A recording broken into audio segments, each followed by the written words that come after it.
Sporting fans, good evening. An NGO in Grenada is sparking a new wave of inclusion by launching a football tournament for special education students. Rina Thomas tells us more. The JT Positive Vibe Foundation, led by Ms. Jacinta Telesford, is championing inclusion and sportsmanship through the launch of a football tournament for male and female students in special education schools. This pilot project will begin with the students from the Grandin School for Special Education with support from the Ministry of Education and the Grenada Football Association. Founder Jacinta Telesford shared the inspiration behind the initiative, expressing her vision to prepare the students to eventually compete in local primary school football tournaments. Working along with the School for Special Education in the Lines, St. George, and seeking to understand the children that we consider as special need, I learned that they do not appreciate when they are isolated from the normal activities.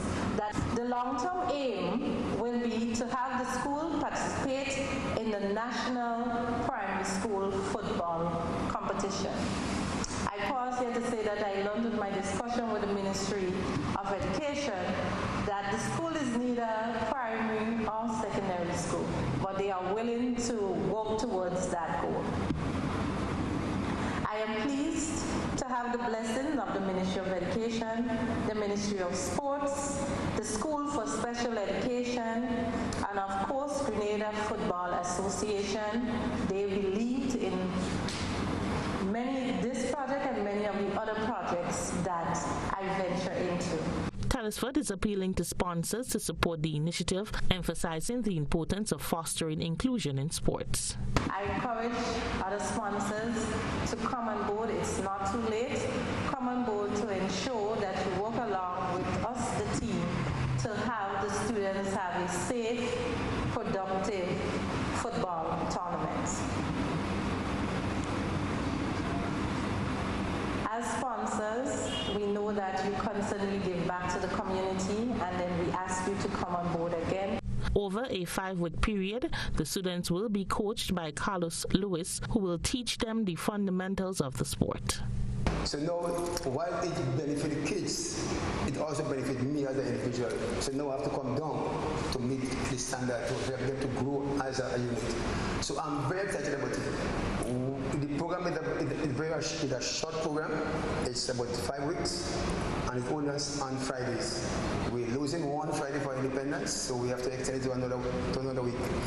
So we're going to do it, not to show exactly the level of the players. So our opening on Friday is more or less to see exactly what the players are, to know the levels, so we can know exactly how to proceed. So from that, after we have the 5 weeks, we're going to do a little competition. It's not a tournament where you're looking to for first, second, and third of best player. It's just to give them the opportunity to participate. The project will begin from January 17th, and the intention is to extend the program to the other 3 schools for special education. Rina Thomas, GBN News. Well done, JT Positive Vibes. Guyanese and West Indies cricket legend Sir Clive Lloyd is set to take on a lead role in the establishment and operations of Guyana's proposed cricket academy. Here's what we can tell you. The 80-year-old icon, celebrated as one of the greatest cricket captains of all time after leading the West Indies to 2 World Cup victories, will assume the principal role at the country's premier cricket academy. This announcement was made during the Ministry of Culture, Youth and Sports year-end press conference hosted by Minister Charles Ramson Jr. on Saturday.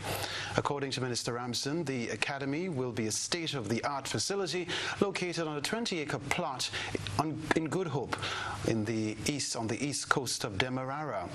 While hints about Sir Clive's involvement were first made during a cricket gear distribution event last year, the minister confirmed that a formal contract with the cricketing legend will be finalized in the coming weeks. The academy promises to be a major step forward for cricket in Guyana, solidifying the nation's position as a powerhouse in regional cricket. The International Cricket Council named West Indies trio Candice Laborde, Maria Abbott and Rion King among 20 match officials for the ICC Under-19 Women's T20 World Cup in Malaysia. Candice Laborde was part of the match officials team for the inaugural tournament final that saw India clinch the trophy.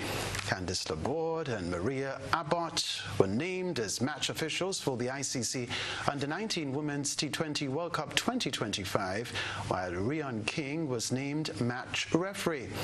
ICC senior manager, umpires and referees Sean Easy highlighted the diversity of the officials appointed as he looked ahead to the tournament that gets underway on January 18, with 14 nations represented, including Qatar, Ireland, the USA and Oman.